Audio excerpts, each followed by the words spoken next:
Hey everybody, welcome back to Thorn and Thistle Farm. Um, as you can see, Miss Annie's not here with me. She actually went to Washington State to be with her new granddaughter. And I'm telling you, learning to be a grandparent is a game of itself. But we'll get into that here in a little bit.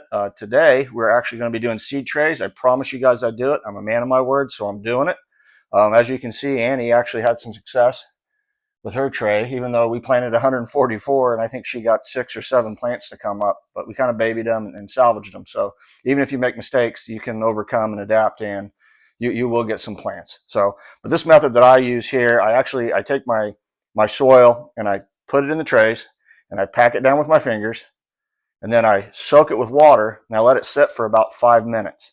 And then what I'll do is I'll come back in with the potting soil and I'll refill the tray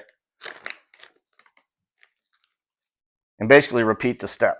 So what that does, it allows that your topsoil to be a little bit softer and your bottom soil to be a little bit harder, so that when your plants germinate, the actual roots will get in and they'll grow stronger, trying to get through the little bit more packed dirt on bottom.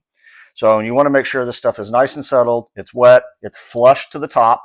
All right, we don't even want to, not even an eighth of an inch gap between the seed tray and the surface of the seed tray. All right, you want that to be absolutely flat. And then today I'm going to plant a full tray of early jalapenos, and those primarily, I'll maybe keep 4 of them, maybe 5, but the rest of them will go to market to sell. And I'm also going to be doing sweet green peppers, and I'll do a full tray of those. And then I'm going to do a full tray of Roma tomatoes. And the reason I'm doing full trays of those is so that I know for a fact that those are all going to germinate around the same time, and I'm not going to have things going up and down and all over the place.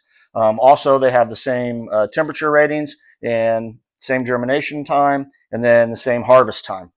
And also, for the farmers markets, these things are tremendously popular. Roma tomatoes are famous for being put in salsas, and they're also used in spaghetti sauce. So they're really popular at the farmers market.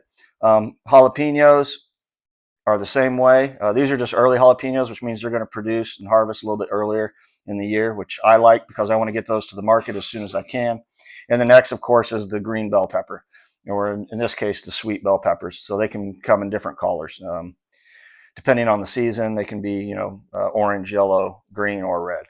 And then I also want to do a mixed tray of peppers, and Annie can't stop me because she's not here. So I'm going to do some cayennes, some Italian peperoncinis, and some big Thai hybrids, which I've never done any of those, but it's always fun to experiment and see what works for you. So I'll be back here in just a second once I have all of these filled with dirt, and then I'll show you how we're going to plant. So I'll see you in just a second. Okay, so we're back. I went ahead and packed this tray down with dirt. And then what I've done is I've taken a ruler, and I'll use that ruler to just kind of move that soil along and just gently kind of pack and tap.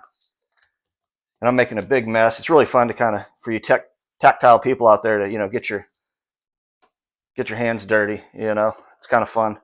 Reminds me of like being a kid, which actually brings me back to being a grandparent. One of the things that I've noticed with being a grandparent is that it's much, much different, because you're no longer like raising your child. You're actually there as like a support, mechanism. Don't give your advice, because it's never going to be wanted. Okay. Now, if they ask you for some advice, then give them some good, solid advice, but don't volunteer your advice, because they're trying to grow and, incorporate their, all the things that they want to have into their family, right? Their morals and their belief structures and all those things. So those are hopefully aligned with yours, but they're not going to be the same as yours. So don't go forcing things, and don't be overbearing. Listen, pay attention, active listening. If they're asking for help, go help them. My wife just kind of sat back and waited for the children to be like, hey, we need some help with these babies. Going from 1 to 2 is difficult. So that's just a little bit of advice out there. You're there to be Nana and Papa, or Grandma and Grandpa, or Pappy and Zoomy, as we're called. So, but anyhow, once you get this, just kind of scoop the excess dirt away. Make sure there's no gaps. Lightly kind of tap on all your trays and make sure there's not going to be a big gap. And then what you want to do is you can either run it under the faucet and wait a little bit, or you can take like a spray bottle and start, soaking it down. So either or. I'm going to run it under the faucet real quick, and then I'll show you exactly how we plant. I'm going to start with the Romas.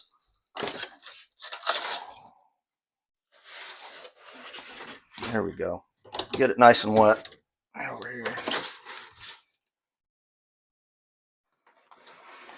Yeah, but to get these to germinate, you really gotta soak them. All right, there we go.